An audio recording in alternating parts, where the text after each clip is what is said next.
사도행전 24장 1절로 9절까지 말씀. 닷새 후에 대제사장 아나니아가 어떤 장로들과 한 변호사 드들로와 함께 내려가서 총독 앞에서 바울을 고발하니라. 바울을 보내매 드들로가 고발하여 이르되 벨리스 각하여 우리가 당신을 힘입어 태평을 누리고 또 이 민족이 당신의 선전으로 말미암아 여러 가지로 개선된 것을 우리가 어느 모양으로나 어느 곳에서나 크게 감사하나이다. 당신을 더 괴롭게 하려 하여 우리가 대강 여쭈옵나니 환영하여 들으시기를 원하나이다. 우리가 보니 이 사람은 전염병 같은 자라 천하에 흩어진 유대인들을 다 소욕케 하는 자요 나사렛 이단의 우두머리라. 그가 또 우리 성전을 더럽게 하려 하므로 우리가 잡았사오니 당신이 친히 그를 신문하시면 우리가 고발하는 이 모든 일을 아실 수 있나이다 하니 유대인들도 다 이에 참가하여 이 말이 옳다 주장하니라. 아멘. 사도 바울이 예루살렘에 가서 가는 도중에 암살당할 위기를 넘어서서 총독에게 관저로 옮겨지게 되었습니다. 그러니까 가이사랴 총독이 이제 바울에 대해서 심판을 해야 될 때가 왔는데 닷새가 지난 후에 대제사장이 아나니아가 어떤 장로들과 그 다음에 또 누구를 대동합니까? 한 변호사 더둘로라고 했습니다. 이 사람이 지금 헬라스 이름을 쓰는 걸 봐서 이 사람은 유대인이 아닐 수 있어요. 어쨌든 이 변호사를 사서 총독 앞에서 바울을 이렇게 고소합니다. 여러분, 우리나라 변호사는 이렇게 민사, 형사에 따라서 이렇게 좀 달라지잖아요. 민사의 경우에는 이제 검사가 돼서 하는 게 아니라 변호사끼리 싸워요. 변호사끼리. 형사재판일 경우에는 변호사와 변호사끼리 싸웁니까? 변호사와 검사가 싸웁니까? 형사재판일 경우에는 변호사와 검사가 싸우죠. 지금 이 더들로는 변호사 역할입니까? 검사 역할입니까? 지금 사도 바울은 지금 감옥에 갇혀 있잖아요. 그러니까 형사사건이란 말이에요. 우리나라 말로 하면. 그러면 이 사람은 민사로 서로 변호사를 사서 이렇게 싸우는 게 아니고 이제 검사와 변호사가 싸워야 되는 그런 구도예요. 그런데 지금 이 당시에 우리나라 재판하고 다르고 로마에 보면 달라서 검사라는 제도가 없고 기소를 하는 검사라는 제도가 없고 누구나 자기가 말주변이 약하고 이렇게 이 법률적인 것이 약하게 되면 변호사를 사서 이렇게 검사 역할을 맡기기도 하고 변호사 역할을 맡기기도 하면서 그렇게 진행할 수 있는 것입니다. 사도 바울은 변호사를 샀습니까? 안 샀습니까? 안 샀잖아요. 사도 바울은 변호사를 사지 않았고 본인이 변호를 하고 그 다음에 대제사장 아나니아는 법률 전문가를 지금 대동해서 이 일에 대해서 이렇게 고발을 하는 것입니다. 더들로가 이제 검사 역할을 해서 바울 사도를 고발하는데 이렇게 말합니다. 벨리스 각하여 우리가 당신을 힘입어 태평을 누리고 이 민족이 당신의 선전으로 말미암아 여러 가지로 개선된 것을 우리가 어느 모양이로나 어느 곳에서나 크게 뭐하나이다 감사하나이다. 지금 식민사관이죠. 이제 이렇게 그 분위기를 좋게 하려고 지금 인사말을 하는 것입니다. 그리고는 말합니다.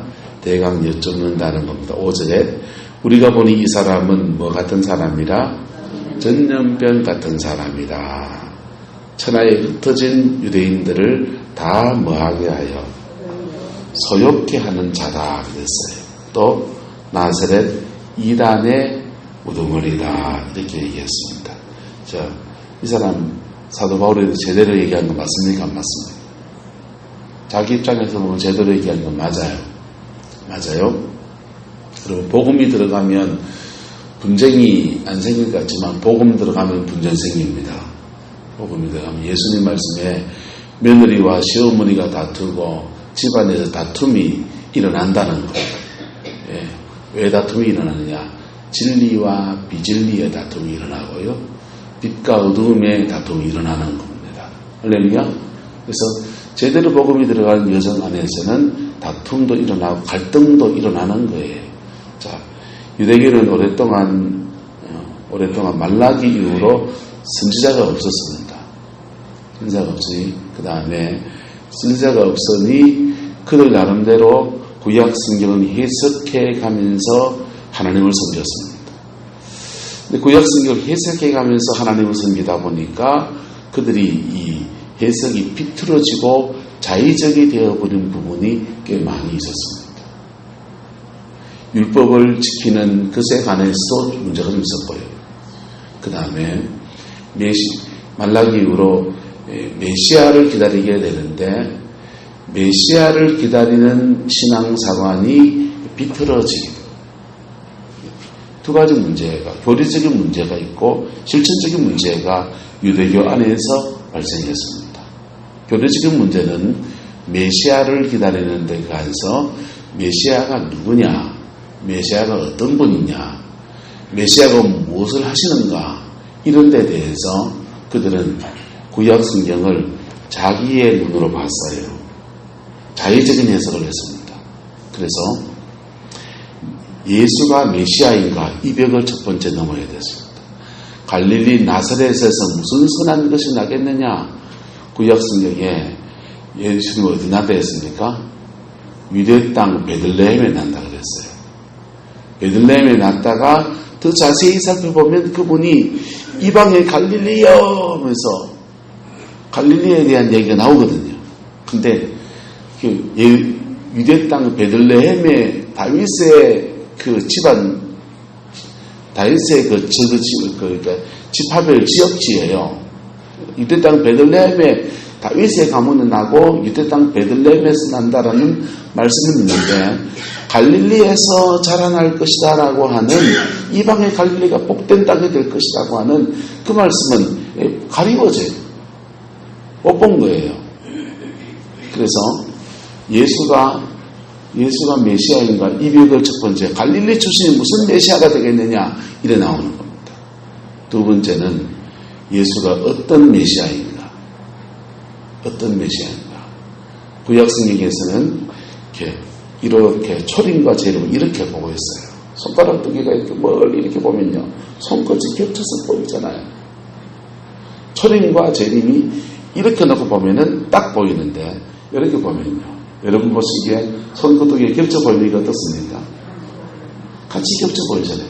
초림하고 재림이 같은 성향으로 나타나요. 초림에서 오신 예수님은요 십자가에서 몸버려 죽으셔서 우리 인류의 죄를 사하시고 구원의 역사를 여시고, 재림에서 오시는 분은요 죄사함 받은 사람들이 그 구원받은 삶을 살아가는 것에 대해서 이 기회를 주셨다가 마지막에 심판주로 오시는 거예요. 차이가 있는 거예요. 심판주로 오실 때 그 심판주로 온다는 것을 유대인들은 잘못 이해했습니다. 심판주로 온다는 것은 이방나라는 다 심판하고 자기들은 1인지하 만인지상의 민족으로 들어서 구원하시고, 그래서 조국 광복을 받았단 말이에요. 그래서 이 두 가지, 예수님은 정말 메시아인가, 예수님은 어떤 메시아인가, 이 두 가지에서 걸려 넘어졌습니다.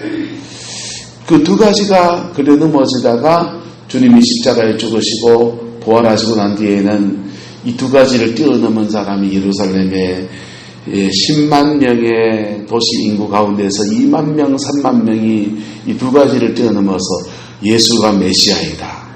그리고 예수님이 우리 죄를 위해서 죽으셨다. 이거 믿습니다. 그리고 근데 그 사람들은 예수님을 어떻게 믿느냐? 우리 주님이 메시아를 주셨는데 우리 조상들이 또 우리 선배들이 잘못 알아가지고 메시아를 죽였다. 근데 우리가 예수를 믿고 메시아를 믿고 회개하면 하나님이 다시 그 메시아를 보내줄 것이다. 재림주로 보내주실 것이다. 라고 믿었어요. 그 재림이 언제쯤 되느냐? 재림이 언제쯤 된다고 믿었냐? 자기들 죽기 전에 오리라고 생각했습니다. 그래 오해한 거예요. 그러니까 복음을 이방 땅에 전해야 돼요? 잘 믿다가 재림주를 맞아야 돼요? 잘 믿다가 재림주를 맞아야 돼요. 그게 유대인 예루살렘에 있는 교회가 가진 세 번째 오해입니다. 이 세 번째 장벽은 바로 유대 민족주의를 뛰어넘어서 복음은 온 열방 가운데 전해가는 것입니다. 할렐루야. 이 구약성경에 다 예언되어 있는 거예요. 구약성경에 다 예언되어 있는 건데 그들은 말라기 이후로 선지자가 오지 않고 그들의 소견을 따라서 구약성경을 들여다보니까 교리적인 문제에서 이렇게 오해하고 있었어요. 그 다음에 실천적 진리에 관해서 율법을 지키는 것에 관해서도 그들은 심각한 오해가 생겼어요. 네. 율법의 본정신, 의와 인과 신. 율법의 본정신이 뭡니까? 복잡하게 할 거 없어요. 따라서 하나님 사랑, 이웃 사랑. 율법의 본정신은 하나님 사랑, 이웃 사랑이에요. 율법의 본정신이 하나님 사랑, 이웃 사랑인데 이 본정신 제기나버리고 율법의 형식을 쫓아갑니다.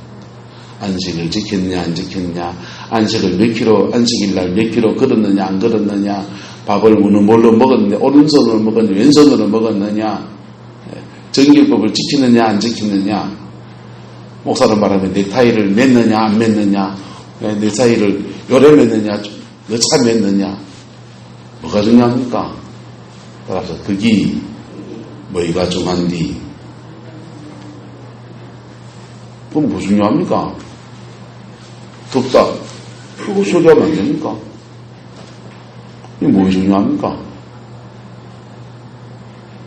네? 구동에서 여기까지 오는데 자전거 타고 오는 거나 차를 타고 오는 거나 걸어오는 거나 오면 되잖아요. 뭘 타고 오는 게 중요합니까? 네? 덜 중요한 형식, 그런 것에 목숨을 걸면서 그 형식을 지키지 않는 사람들을 정죄해버리는 거예요. 율법의 본정신은 사랑이에요. 사람 사랑하는 거라고요. 정죄가 아니라고요. 종교가 어제도 얘기했죠. 근본주의화 되면 주일 성수하는 거 중요하지요. 본인이 주일 성수하는 거 가지고 주일 성수 안 한다고 생각하는 사람을 막 정죄하는 거예요. 자기가 심판 자리에 올라서는 것은 더 큰 죄예요. 동의하십니까? 네? 11조 생활하는 것은 귀한 겁니다. 근데 11조 안 하는 사람을 정죄하는 것은 자기가 어느 자리에 올라서는 겁니까? 하나님 자리에 올라서는 거예요. 더 큰 죄예요. 그래서 율법의 실천적인 부분에서는 율법주의로 흘러가고 교리적인 부분에서는 이 예수님의 초림과 재림에 관해서 심각한 오해를 하면서 그들의 신앙생활을 해온 겁니다. 예수님이 오셨습니다. 이것을 깨트리십니다. 고정된 사고들을 깨트리십니다. 안식일날 기다가 밀 이렇게 쓱쓱 비벼서 배고파서 먹었는데 안식일날 이게 비벼서 먹으기 일이다 이러니까 일이라고 해서 막 사람들이 고발하고 그러니까 율법의 본정신이 뭔지 막 안식일이 뭔지 막 설명하시면서 깨트리십니다. 예. 예수님이 십자가에 죽으시기 전에 제자들에게 말합니다. 내가 죽어야 될 것이다 라고 하면서 그들이 가지고 있는 고정된 메시아관을 깨트리십니다. 그리고 그 깨트린 진리 위에서 예루살렘 교회가 성령을 받았어요. 온 열방에 복음을 전해야 됐는데 세 번째 민족주의를 못 벗어나니까 이게 풀어지지가 않아요. 풀어진 사람들이 몇이 생겼습니다. 헬라파 유대인들, 또 바울사도 같은 사람들. 이 사람들이 막 풀어져서 가는 곳마다 회당에 들어가서 먼저 믿던 유대인들에게 예수가 메시아다고 하고, 메시아인데 그분은 죄를 속하시는 메시아다고 하고, 그리고 우리의 모든 죄를 사하시는데 우리의 죄도 사할 뿐 아니라 저 이방인의 죄도 사하시려서 온 인류를 구원하는 메시아다고 전파하기 시작합니다. 이 세 가지 진리가 풀어지게 되는 거예요. 누구를 통해서? 바울 사도를 통해서. 그래서 5절, 이 사람은 뭐 같은 사람이다? 전염병 같은 사람이다. 전염병. 잘 번집니까? 잘 안 번집니까? 잘 번지는. 전염병 같은 사람이어서 회당에 바울 사도가 들어가서 말씀을 전하면 막 그 사람은 무슨 새로운 얘기를 하는가 보다 해서 새로운 얘기를 귀로 듣다가 부딪히는 거예요. 진리에 꽝꽝 부딪히니까 교회가 깨져 버려요. 깨져야 됩니까? 안 깨져야 됩니까? 그건 깨져야 된다고. 깨져야 됩니까? 안 깨져야 됩니까? 그때는 깨져야 된다니까. 예. 교회가 마냥 그냥 우리끼리 좋아가지고 뭉쳐있는 게만 좋은 게 아니고 진리가 전파되고 진리 안에서 빛과 어둠이 나누어지고 분별되어지고 할 때 복음 안에서 영어로 품고 안고 가야지. 맞습니까? 안 맞습니까? 맞지요. 근데 진리가 전파되는데 진리에 대적하는 사람과 순종하는 사람과 사이에서 막 갈등이 생겨날 때는 그때는 깨져야 돼요. 그래서 천하에 다 전염병 같은 이 사람 가면은 이 회당이요. 유대인들은 그 회당을 중심으로 해서 예배만 드는 게 아니고 유대인들끼리 모여서 일주일에 한 번씩 모여서 얘기하고 어떻게 지냈나 격려하고 밥도 같이 먹고 고향 생각하고 그냥 친목도 하고 다지기도 하고 생활 전체가 회당을 중심으로 이루어지는데 바울이라는 사람이 들어가가지고 그냥 막 뭐라고 설교 한번 하고 나면은 2, 3주 지나면 회당이 깨져가지고 하나는 그 복음 예수 따르는 사람 그리스도파 나오고 하나는 모세파 나와가지고 둘이 막 찌그덕 싸워가지고 서로 돌 던지고 막 그래가지고는 막 두들기 맞고 튕겨 나가가지고 하나 새로 세워가지고 두란노 세우고 에베소에 그래가지고 교회 하나 세워가지고 그러고 있더라는 거예요. 그래서 천하의 전염병 같은 사람입니다. 맞는 말입니다. 따라 좋은 전염병입니다. 좋은 전염병이에요. 이거는요. 자, 천하에 흩어진 유대인들을 다 뭐하게 하는 사람이고 소욕해 하는 사람.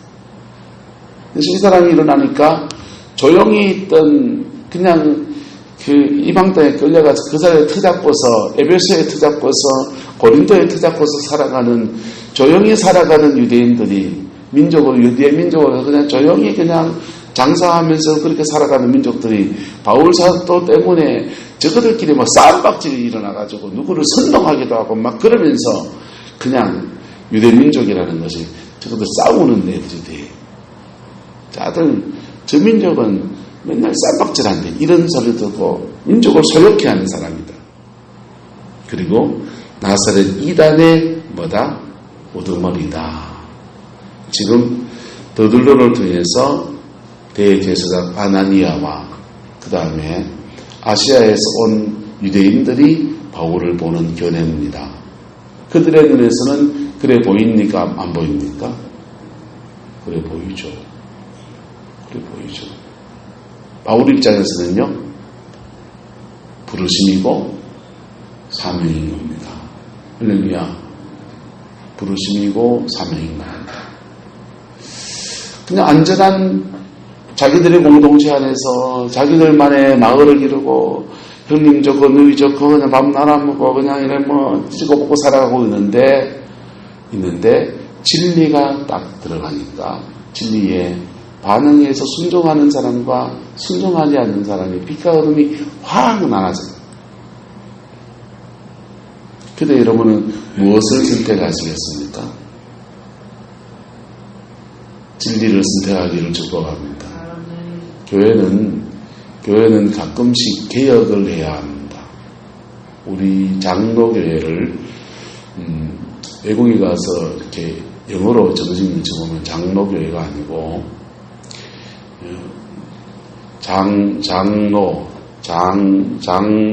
장로 제도가 있어서 우리는 한국교회는 장로제도, 장로교회라고 하는 거예요. 근데요, 장로교회가 원래 영어 명칭은 리폼드 처치입니다. 리폼드 처치란 말은 개혁교회란 뜻이에요. 무슨 교회예요? 개혁교회.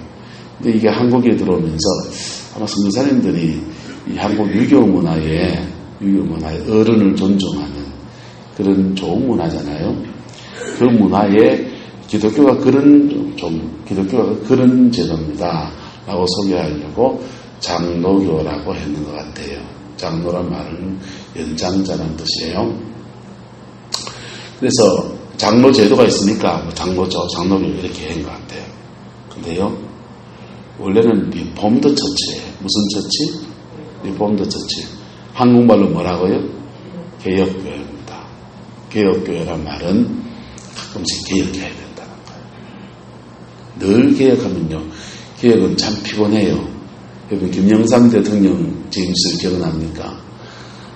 군사 문화의 여러 가지 것을 개혁해낼 때 얼마나 우리가 사이다 같았습니까? 그런데 개혁이 김영삼 개혁하고 김대중 개혁하고 노무현 개혁하고 문민정부 그러고 뭐가 지금까지는 또 적폐청산이니까 개혁이 좀 피곤하지 않아요? 맨날 개혁만 할 겁니까? 경제성장도 해야 되고 사람 밥 먹고 살아야 되고 그렇잖아요. 개혁만 자꾸 그러니까 좀 피곤해요. 또 개혁한다는 사람들이 본인들이 또 문제도 있고. 하지만 교회는 진리 앞에 계속 자신을 비추어서 개혁해야 돼. 할렐루야. 그래서 가끔씩 하나님의 교회 안에 개혁자를 세우세요. 개혁자를 세우세요.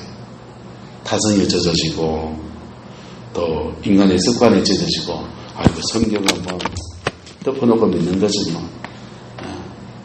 덮어놓고 믿는 거지 우리끼리 잘 먹고 잘 살고 그냥 밥이나 먹고 사치기 사사포하고 그냥 주일날 아이스크림이나 같이 먹고 그냥 목사님 덕담하는 좋은 얘기나 하시고 그냥 졸기나 말기나 전당을 가기나 말기나 이 땅에 복 받는 소리는 좀 하시다가 그래 자리 지키시고 우리끼리 그냥 밥 잘 먹고 그냥 사치기 사사가 놀러 좀 가고 교회가 그런 데가 아니라니까. 교회는 진리 앞에 서는 데입니다. 할렐루야. 그리고 진리 앞에 설 때 진정한 축복도 오는 거예요. 그래서 가끔씩 개혁을 해야 됩니다. 자, 사도 바울은 이방 땅의 교회를 해당을 개혁하는 사람입니다. 그 개혁해서 민족의 부르심을 찾아내고 할렐루야. 복음 앞에 세워지고 할렐루야. 두 가지예요. 사람들을 복음 앞에 세우고 그 다음에 민족의 부르심을 찾아내고 두 가지입니다. 예루살렘 교회는 뭐였느냐? 사람들을 복음 앞에 세우는 건 했어요. 근데 민족의 부르심을 찾아내는 데는 놓쳤어요. 전 교회는 두 가지가 있는 생각이에요. 사람들을 세 가지 구제죠. 말하면 사람을 따라 복음 앞에 세우고 말씀으로 양육하고 부르심을 찾아내고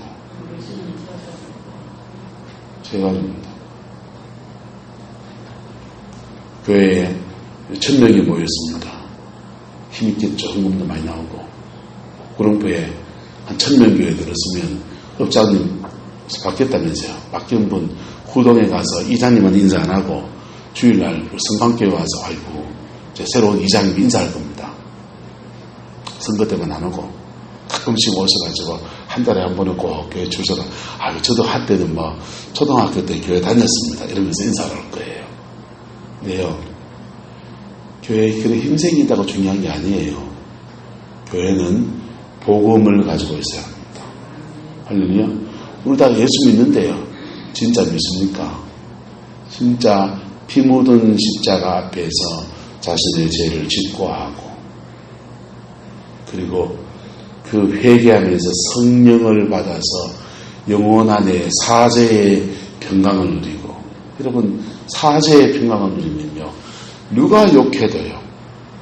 누가 정죄해도 누가 뭐라 그래도요. 자기 안에는 하나님이 옳다고 한 그 평강이요. 꽉 차 있습니다. 그 사죄의 평강이에요. 그 사죄의 평강 받은 사람들이 죄사함 받은 사람들이 여러 가지 죄와 성경을 복잡하게 할 것도 없어요.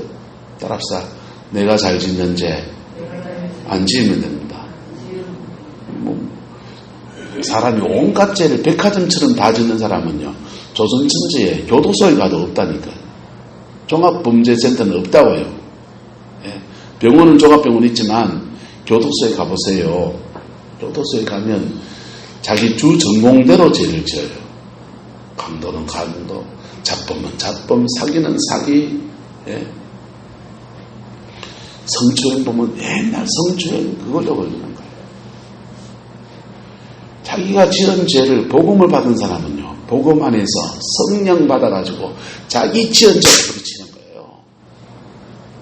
예. 자기 지은 죄, 음란 죄 싸워 이겨야 되는데 성경 말씀 구절, 100가지 구절 외울 필요 있나요, 없나요? 거룩하라 한 구절만 붙들고 싸워 이기면 돼요. 할렐루야. 그러면 내 발자 내가 고치게 된다고. 그 인생을 괴롭히는 영이 그 가정에 내림으로 내려오는 영이 한 영이에요. 복잡한 거 없다고. 그래서 복음을 받고 복음 앞에 서고 그 다음에 말씀 붙들고 산다고 할 때 그 사람은 자기 말씀 붙들고 살면 되는 거예요. 그러면 그 가정의 축복은 열립니다. 돌파와 함께 열리게 돼 있어요. 네. 박은주는 맞지? 영적인 사역을 하는 사람이 이거 영의 원리입니다. 아주 간단한 영의 원리입니다. 맨날 여러분 정타를 쳐야 되지 빗겨 쳐야 됩니까? 분산하지 말고 집중하시길 축복합니다. 여러분의 육성 하나에 집중하셔야 돼요. 그거 싸워 이기면 여러분의 가정에 모든 묶임 다 풀어줍니다. 그래서 예수님 말씀에 집안에 대장이 있다는 거예요. 대장. 영적인 의미에서 보면은 사단이 온갖 음란의 영, 탐욕의 영, 혈기, 온갖 영들이 많지만 그 영들이 종합백화점에서 우리 몸과 가정 안에 막 역사하는 것지만 그 중에 가장 주된 영, 대장이 있다는 거예요. 요놈 잡으면 돼요. 할렐루야? 요놈 잡고 예수가 주인된 삶을 살면 됩니다. 그래서 그렇게 하면 성령 받고 성령 안에서 사라지기 시작합니다. 그러면요 은사가 열리면서 자기 은사 안에서 자기 부르심 따라서 자기 동네에서 자기 삶의 자녀 또는 특별한 부르심을 입어서 해외에 나가든지 신학교 가서 목사가 되든지 자기 부르심 따라서 자기 사명 감당해 가는 거예요. 간단해요. 3가지. 따라서 복음 앞에 서고 말씀 붙들고 살고 사명 감당하고 그거 시키는 겁니다. 그 방향에서 이게 어느 시간 지나고 무슨 일이 생기고 낙심하고 지치고 하면은 희미해져 버려요. 희미해지면 그래서 다시 복음이 전파돼요. 다시 피 묻은 복음 앞에 서고 그리고 회개하고 새 사람 되고 진짜 중생의 은혜를 경험하고 다시 성령을 받고 그 성령 안에서 다시 사명 붙들고서 동네 안에서 지역 안에서 복음을 전파해 나가고 하나님 나라의 일을 감당하고 사도 바울이 가는 데마다 이거 깨우는 겁니다. 그런데 사람들은 평가하기를 연병이 나는 겁니다. 연병 맞죠? 거룩한 연병입니다. 할렐루야? 네, 거룩한 연병입니다. 믿음으로 반응한 사람들에게 거룩한 연병이고 믿음으로 반응하지 않는 사람들에게는 우리 무다히 잘 살고 있는데 온 교회를 어지럽히고 온 동네에 그냥 욕먹게 만들고 저기 인간이가 사람이가 기생충 같은 놈 이래 되는 거. 자 6절 그가 또 무엇을 더럽게 하려 함으로 성전을 뭐하게 하려 함으로 자 봐세요. 말 바뀌었잖아요. 더럽게 했습니까? 더럽게 하려 함으로입니까? 더럽게 하려 함으로 지금 말이 바뀌어서 나왔어요. 앞에서 사도 바울을 잡을 때는요. 아시아에서 온 유대인들을 아시아에서 온 이방인 중에 한 명을 보세요. 자 21장 29절 28절 28절 29절 21장 28절 29절 같이 시작. 외치되 이스라엘 사람들아 도우라. 이 사람은 각지에서 우리 백성과 율법과 이곳을 비방하여 모든 사람을 가르치는 그 자인데 또 헬라인을 데리고 성전에 들어가 이 거룩한 곳을 더럽혔다 하니, 지금 더럽혔다 합니까? 더럽힐 것이라고 했습니다. 더럽혔다. 이는요, 29절, 이는 그들이 전에 에베소 사람 드로비모가 바울과 함께 성친에 있음을 보고 바울이 그를 성전에 데리고 간 줄로 마음이라 생각합니다. 지금 사도 바울이 지금 성전을 뭐 했다고 합니까? 더럽혔다 하고 하다가 자기들끼리 조사를 해봤을까요? 해봤을까요?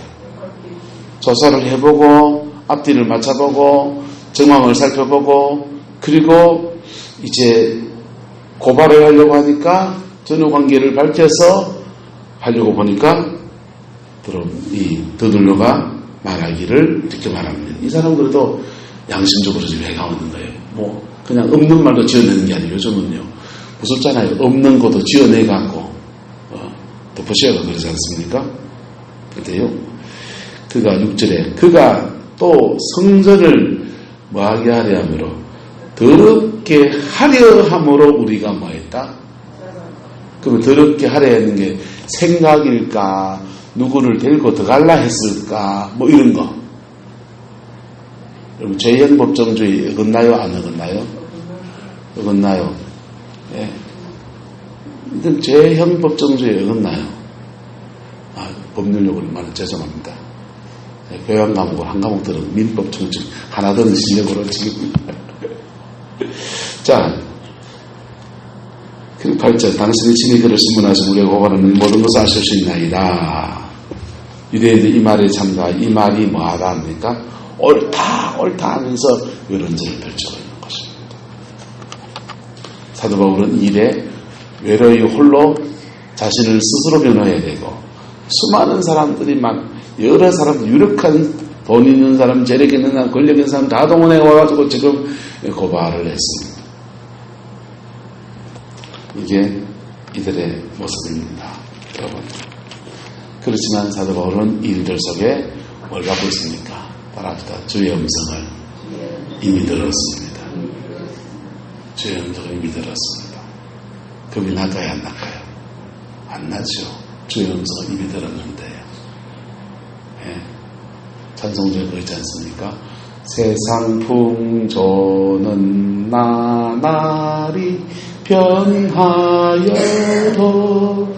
나는 내 믿음 지키리니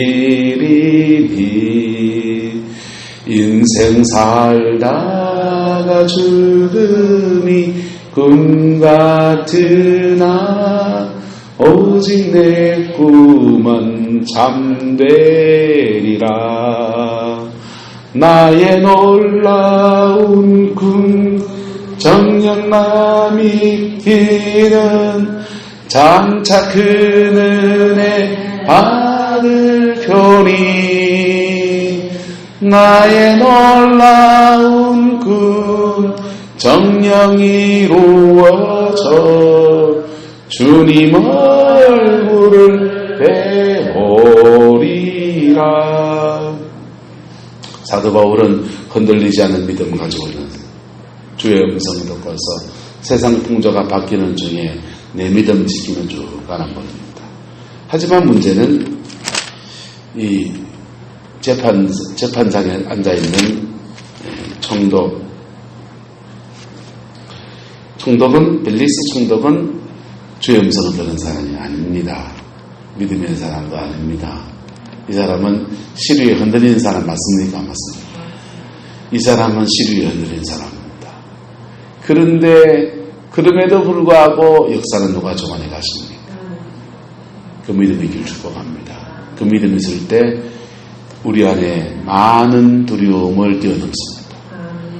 많은 두려움을 뛰어넘고 내 인생을 풀어줄 분이 총독이 아니고 적당히 더둘러하고 협상하는 거 하면서 잘 들어보라고 내 그 아직 지금 에베소 사람 그 성전에 데려갔냐고 안 갔냐고 실행하지 않고 하나님 앞에서 자기 길을 꾸준히 걸어가면서 결국은요, 그의 꿈, 하나님의 꿈 이루어드리는 아름다운 축복의 사람이 되는 겁니다.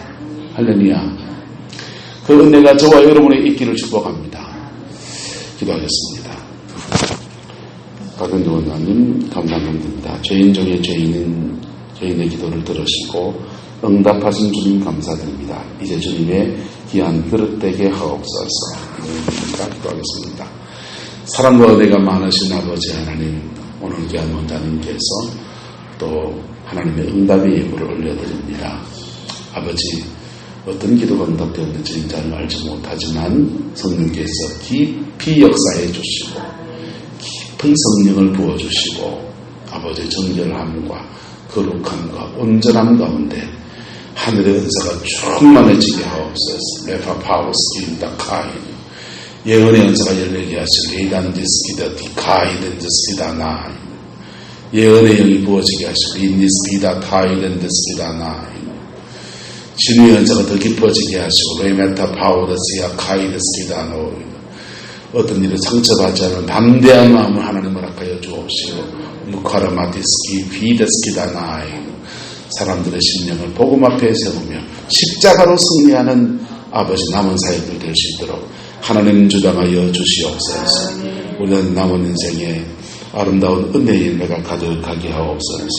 성령의 충만함을 늘 공급해 주시고 하늘의 영광을 늘 더해 주셔서 아버지 영광의 임재 안에서 레단디스테나노 영광의 임재 안에서 불과 성령과 기름 부음과 생수 같은 역사로 심령을 쓰고 회복시키는 놀라운 역사가 있게 하나님 주장하여 주옵소서. 아버지 기도로 우리가 해나가는 여러 가지 현실적인 문제에도 하나님 간섭하여 주시고 영광 더하여 주시옵소서. 지혜를 주시고 은총을 주시고 사람들을 붙여주시고 하나님의 신실함으로 응답하여 주옵소서. 주께서 함께해 주시기 원합니다. 아버지 또한 우리 성도들 이 새벽 기도하는 난 모든 제목들 위해 하나님 한없이 응답하여 주시고 주님의 영광을 다하여 주시고 아버지 가정마다 묶임과 결박들이 복음의 능력 안에서 풀어지게 하시고 피 묻은 십자가의 권세가 더하여지게 하시고 레단데스 비파우 원수의 모든 진을 끊어지게 하시고 재정의 문제가 돌파되어지게 하시고 네사 파우다지의 기다스키다노 질고중에 있는 것들 속에서 하나님은 자유와 역사를 허락하여 주시고 기도가 막힌 것들은 풀어지게 해주셔서 간구의 영이 더하여져서 예수 안에 승리하는 저희들 되게 하나님 주장하여 주옵소서. 여호와께서 함께해 주시기 원합니다. 예수님의 이름으로 축복하며 기도드리옵나이다. 아멘.